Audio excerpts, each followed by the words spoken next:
So what's good, everybody? Welcome back to the channel and another vlog. You see right here, I got the 2020 BMW M340i in Portimao blue. This is my personal car. If you guys have not subscribed to the channel, definitely do so by going down below, hitting the subscribe button, like and comment. Emojis matter too. Super shout out to all my slow speeders, by the way. Obviously, those of you who have subscribed or seen my videos, you know I own this car. This is my personal car, and I guess sort of kind of the best car owned.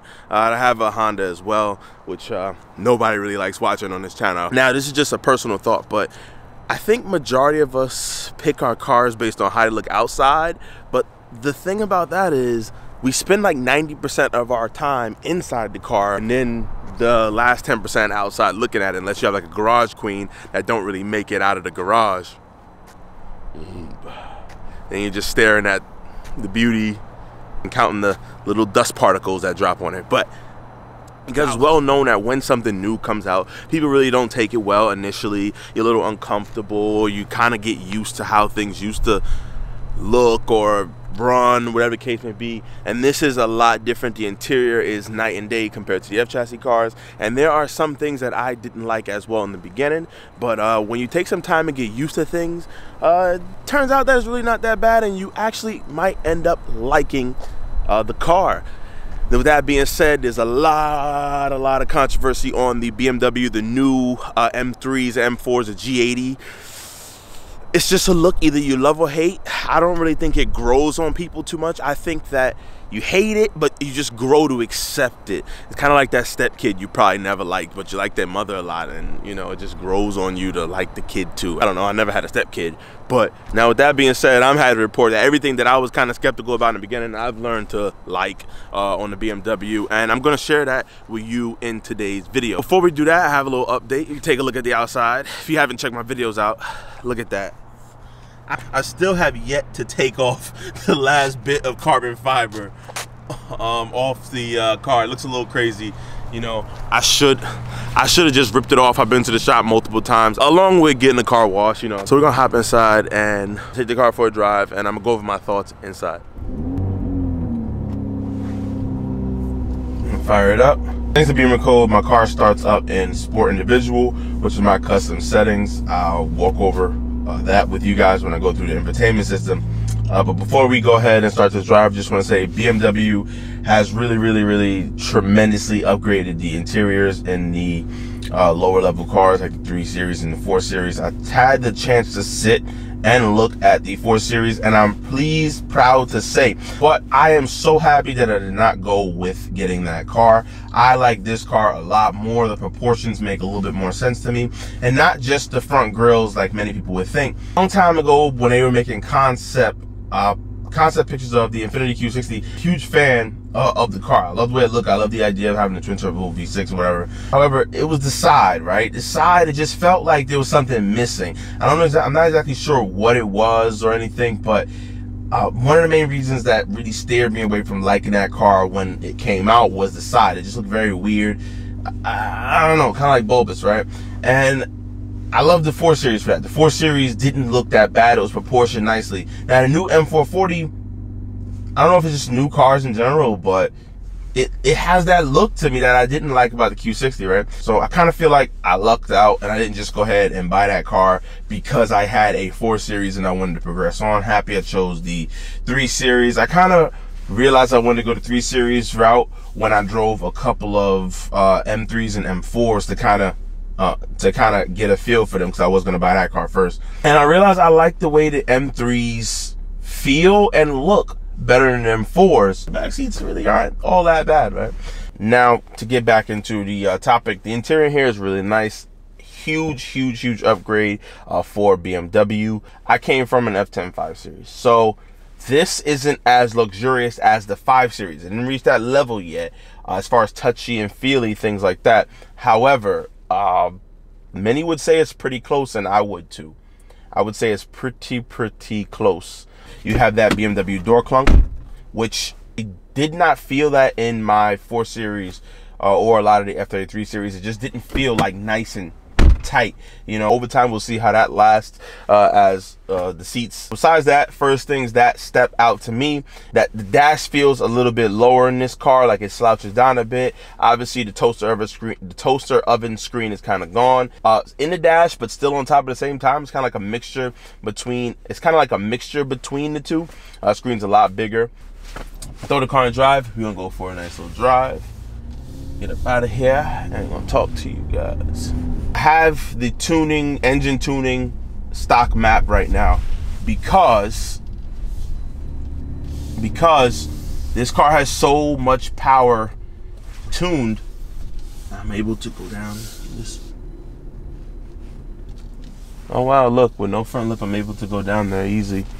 But this car makes so much power with the tune on it that I'm usually at loss for words when trying to explain anything else besides power and handling, right? So we got regular pump 93 in here. It's on level 1 or map 1, and take it for a drive. So as we come to this light, the main question I guess that I formulated, or the main question that I would assume many of you have, is did BMW make the interior more sporty, or is it less sporty but they retained some of the driver focused characteristics of, I guess, the ultimate driving machine? And I'll answer that for you guys in a second. First off, heads-up display, which I'll start by saying has a lot more information than the F chassis cars, which would help you, I guess, in a driving event. Rarely have to look down here for anything, to be honest with you, except what gas and water temp, which I am a little bit upset that BMW replaced the oil temperature reading for water temperature reading. But it's what they do. You can access an oil temp reading through the sport displays, and I'll get into that later on. But BMW put the tach on the heads-up display, not really the numbers. They just really focused on having a bar kind of show you, which when you kind of get used to it, you kind of pinpoint where the car is in the rev range. Below that is a thin little line. A lot of people pretty much won't notice it. What that line will tell you is what mode the car is in. If you throw it in sport mode, that white line turns red. If you throw it in Eco Pro, that red line will then turn blue. And right below it, you got the speed, obviously mile per hour or kilometers, whichever you like. You look right over to the left, you have a speedometer. I mean, you have the speed limit, the posted speed limit sign, which is pretty accurate, and will begin flashing when you go over the speed limit, along with the mile per hour turning that BMW RNG red. One thing that I forgot to mention, there is a shift light. Now, a lot of you guys are familiar with the M steering wheels or some kind of custom upgraded steering wheel for BMWs. They have shift lights right here, which 95% of the time I realize they are very poorly calibrated. I'm not sure why guys have it flashing at like 5,000 RPM and then they just flash all the way through the rev range. But hey, that's your car, so you do what you like. Here's traffic on the highway. Well, we're gonna take it all go. When you hit a certain RPM, it will kind of come together at you and then flash when it's at red line or time to shift into the next gear. Down below it, the instrument cluster. The reason I say that like that is because I was not a fan of it at all. I got a chance to actually sit inside of one slow M340's car a while back. I'll put some pictures, I guess, when we took kind of like a photo shoot together with the green 435 and his M340, and I didn't like it at all. I didn't like it. I kind of felt it was a little too small and concentrated. I'm so used to even being able to look up straight at the road and still kind of see where my RPMs are and my speed are, just based on my familiarity with the F chassis dials, right?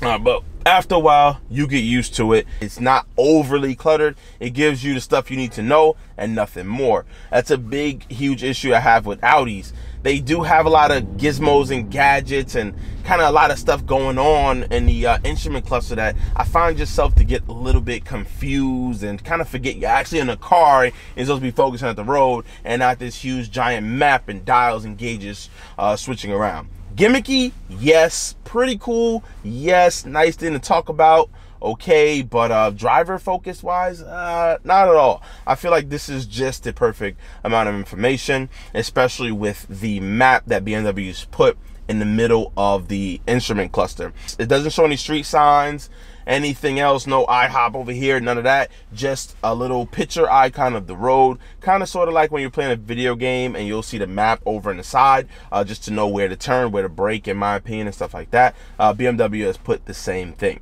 Now they have included the road down below. Right now you can see, if this camera will pick it up, it says S service road. I'm on a service road, but that does not kind of impede into the look of the map. I feel like that's very sporty because when you're carving up canyon roads and stuff like that, you kind of know, okay, we got a left-hander coming up, we got a right-hander coming up, so on and so forth. There are a few different things you can change, but not much. When you drop it into a sport mode, for instance, the gauges change slightly, lose a little bit of that hand to kind of position the mile per hour or tachometer. Instead, you have a red bar going up the sides of them. Looks cool, kind of fighter jetty-ish, but in my opinion, it took some time for me to like. Eco Pro looks even weirder. Just turned the car off because there's stop start, which I haven't used that in God knows how long. Actually, I think I'd never use it ever. But let me turn the car back on. That kind of spooked me out. But nonetheless, it is there. I dropped the car back in sport mode because, yeah, just put in sport individual. There we go. Right below the instrument cluster, obviously the steering wheel. Number one complaint about the steering wheel were the paddles. I changed that. I went ahead and picked up some Golden Ring Supply paddle shifters for the car. They are all aluminum, very cold in the winter. I'm assuming very hot in the summer, but nonetheless, look a lot better. Go check out that video. Quick 2-second update on them. I love them. It doesn't really take any getting used to. They're not really all that bad in the cold either. They look nice. They're built really, really solid. You can grab the paddle all the way at the top. You can grab it all the way at the bottom, and it doesn't flex. It's just straight to the point. I feel like it adds just a little bit more confidence in the shift. But then you have the non-tuned ZF that will take that confidence back away. I am happy that BMW retained a sport type of steering wheel. Still very thick. Carries over kind of the look of the instrument cluster with these sharp kind of angles right here. I like that. It's something that you don't notice, but you kind of feel it, if I'm making any sense. This car has that like Lamborghini type hexagonal feel where the dashboard and all that stuff is kind of all the same shape, which you don't really notice it in my opinion, but when you're driving it, it's just something that just feels good about it. It feels like, you know, well put together, right? Now, next up will be the screen. I'll make a separate video or maybe tack it on the end of this video of me going in detail of everything in the screen. It is a new iDrive system and new anything in electronic for me. You can update my iPhone with the widgets and stuff and I'll get freaking completely lost. Same thing with this. I haven't even dug into majority of the things in this car. I kind of set what I thought about setting in the beginning and left it the way that it is. My little profile that I have on here, and you know, it's pretty much all I need. I rarely look at the sports displays which they have changed. You know, I'll rarely check out a bunch of the other little apps that BMW provide with the car. I just want my Apple CarPlay. It's pretty much it, to be honest with you. Apple's done, I don't know, BMW's done a phenomenal job implementing an app. It does have wireless CarPlay, with that being said. Not sure about Android Auto or any of that stuff. And here we go down here, sports displays, which gives you a heck of a lot more than just your horsepower and torque. You can see right here, that's torque, that's horsepower. It gives you the G's, which I found that extremely unuseful and gimmicky. Well, I mean, kind of like the rest of this whole screen, but this is the most unuseful thing out of them all. I really don't care about G's, honestly. I mean, it's cool, you know, but it is what it is, right? The horsepower and torque gauges only go up to 400. Now, if you have a tuner, maybe from Boot Mod or something, that's really the only place I've seen them. They're able to adjust the readings on the horsepower and torque. Not sure about the boost gauge. Pretty sure they can. However, my tuner, STI Mikey, who tunes a lot of supers despite his name, has not really made any changes to that. I'm pushing more than 20 pounds of boost and way more than 400 horsepower, 400 pound-feet of torque. So, yeah, this page is pretty much unusable to me, but it's nice to have, and maybe you guys won't tune your M340s. So with that being said, it'll be useful to you. Right below it, hazards, that sensing thing I was telling you guys about with the blind spot and all of that stuff, detection. Down here, one row of climate control buttons. There is a menu button, which if you press it, it gives you a bunch of different things you can change. It's pretty much our buttons that you'll use majority of the time, and these things you'll go into and change not very often. One thing that I don't like, I never understood about BMWs, is they have a temperature adjustment, which is separate from these temperature adjustments. On the F-chassis cars, it's a wheel right here that's kind of red and in blue. Now that is all digital. They took that away from up here, I guess, to free up some space, and they did a good job because I forget about it. Sometimes when the climate changed and it started getting real cold, I kind of looked at myself like the heat's not working. Forgot I had to go in there and change it. One row for all radio things, and it retained that if you touch it, you can see what's assigned, and if you press it, it brings you to that menu that you've assigned to that button, which is pretty nice. You can call people, the whole nine. If you're focused on the road, it doesn't just pop out at you. Even the screen is small enough to where it doesn't catch your eye, even if you're looking up here. It'll kind of confuse you if it confuses you, right? BMW did a pretty good job with placement of all the buttons. One funny thing that I don't necessarily like about it is the way these buttons feel when you press them and how it reacts.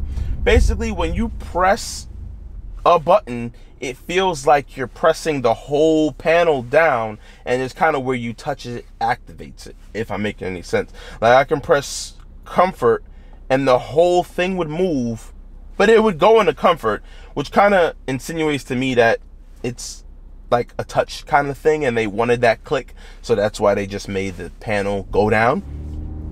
Hopefully I'm not losing you guys here, but that's a nice M5. That's a nice other M5. Oh, that's not M5.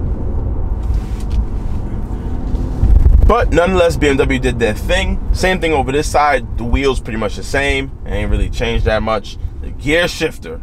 You guys know I'm not a fan of this.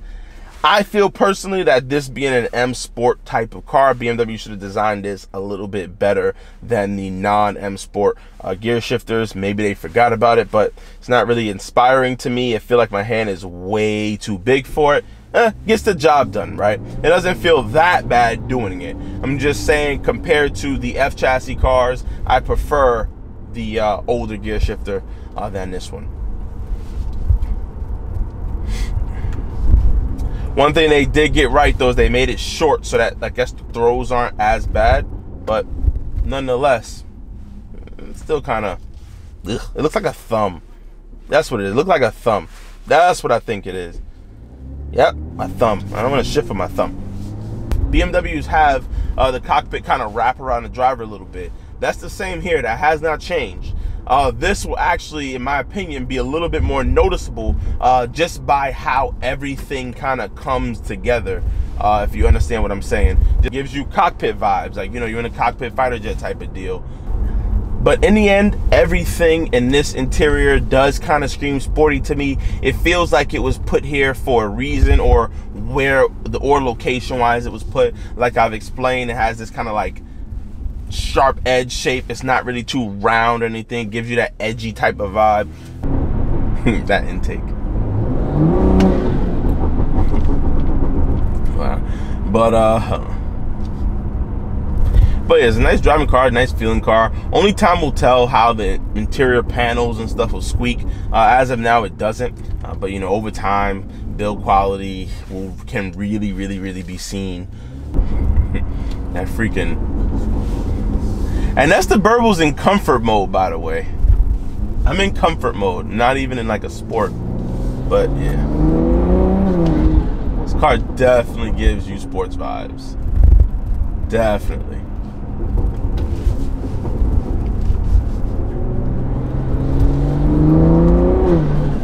feel like BMW's aiming these cars, the pseudo M's, for those guys who really want a nice car. They really want something really comfortable, but then they want something quick and kind of capable to make a couple passes on a track or something like that. It's not going to be anywhere near your M car on the track. I could pretty much assume that, but I feel like it's a really, really nice middle ground. I'm going to hook this U real quick. Yo, I can't really just say it's the interior though. It's the whole car, the whole package. It's just like a baby M.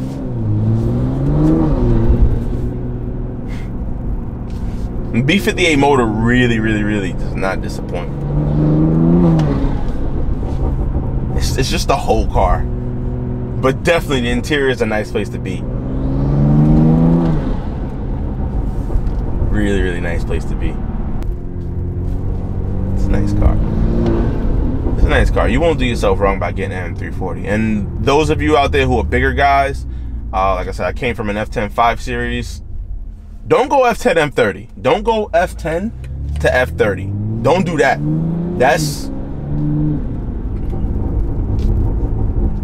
but F10 to G20, not a bad look. It does feel a lot bigger. I'll park it next to an F chassis car. It does feel a lot bigger. It looks a lot bigger. So us bigger guys kind of feel a little more comfortable in it. Interior feels a little more spacious. Oh yeah, I think this video is pretty much over. Hopefully you guys liked it, and if you guys are skeptical about change, change is good. 90% of the time it really is good.